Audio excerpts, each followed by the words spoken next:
Is the new look Leafs first line here to stay, and should more regulars get a rest night heading into the playoffs? Hey everyone, welcome to Inside the Leafs. Rob Wong joined alongside by Toronto Sun Maple Leafs runners Lance Hornby and Taylor Koshan. And guys, last week we spoke about Max Domi and where he best fits on this team, and right now he might be alongside Auston Matthews and Tyler Bertuzzi on the top line. That trio combining for 3 goals and 7 assists in their win over Washington. Terry, even when Mitch Marner is able to return, is it possible that Sheldon Keefe sticks with this trio? I suppose it's possible, but I don't see it happening. Just, as good as it was last night, and I suppose as good as it possibly can be over the weekend. Mitch Marner and Auston Matthews, the things that they do together are really unmatched over the long haul. And, what is it, 30 plus assists that Marner has on Matthews' goals this year. So, and at least that. So we've seen the chemistry, we've seen the magic that comes when they play together. I really like what the line did last night. If nothing else, Keefe knows it could be another option for him. I'm curious though about whether they would move Domi over to the left on that in that trio. It went once Marner does come back, and see how that works given the playmaking abilities that Max has. But at the same time, I still think you want a net front presence like Bertuzzi. But I'm of the mind that when Marner comes back, he'll be back with 34, and Keefe will go from there. Yeah, Terry, I agree there. Interesting thing is that they're getting so much more out of Domi now, though. It's, early in the season, there was a big question mark. Was he going to fit? Were we going to see the playoff version of Max Domi? How long it would take for him to sort of realize Brad Treliving's vision about him coming into the lineup, adding more snot, but also, of course, some of his scoring touch. And you saw that once he had some more room to move through the middle. Marner is going to be tough to take off there, and I guess the two other gray areas would be can Matthew Nye stay in that top six matchup there somewhere, of course, and whether or not how John Tavares figures into it, and of course you have William Nylander too. So I think it's great that they've been able to move people around and get some results there. It's the consistency, and of course how they match up against whatever playoff opponent shapes up, be it Boston or be it Florida.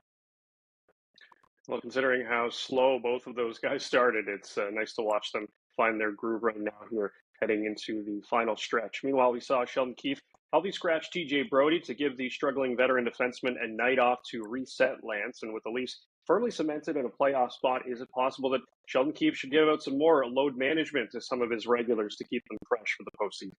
Well, certainly an interesting call. Not that it wasn't overdue to give Brodie some kind of rest, and it coming off the back-to-back sort of took some sting out of it for a guy who has rarely been a healthy scratch in his time. But I think you probably saw it coming with Mark Giordano before he got hurt. I think it's a good idea, especially you got back-to-backs coming up. It is. They are going to have a few days before the first round starts to recharge everybody's batteries, I guess. But you do want to give them a bit of a break, especially on the back line. That's an area of concern. You're trying to work Connor Timmins in. He didn't look too bad last night coming off his hiatus. So it's going to be interesting. I think good to give Brodie a night off. I'm sure it stung him last night. It'll be a little interesting to watch how they line up Saturday against Edmonton. But good for that. Also, the wear and tear. You saw Ilya Lyubushkin need a couple of days off as well for illness or whatever, and took one day off too for general soreness. So it's going to be tricky for Keefe and Mike Van Ryn, who's controlling the defense, to get the right mix in there. But certainly, I see nothing wrong with giving guys some load management.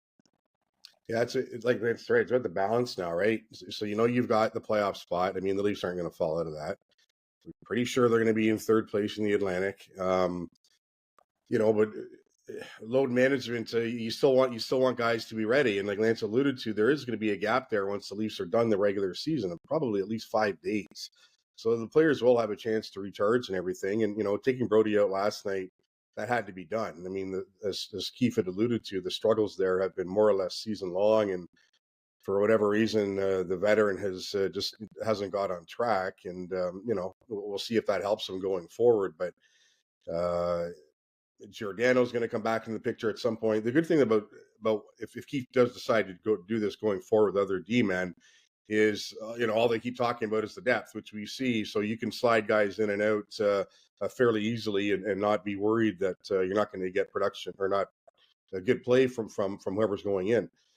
The other side of that coin is, though, you want to settle on pairs before you get to the playoffs. And I know injuries could have a role in that, but that's key as well. The one thing about this Leafs team is that we've seen all year on the blue line is that the pairs have moved around a lot. And just when you think something is going quite good and you want to keep it together, one example that comes to mind right away is Benoit McCabe.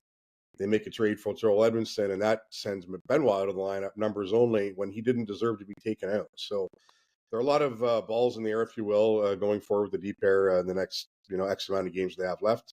But, I think you'll see a bit of load management, but I think the key right now is just at least to secure and lock down that third place, even though they haven't done it yet. I think they're going to. But, yeah, I think you'll see Keefe doing that with some of these guys, too.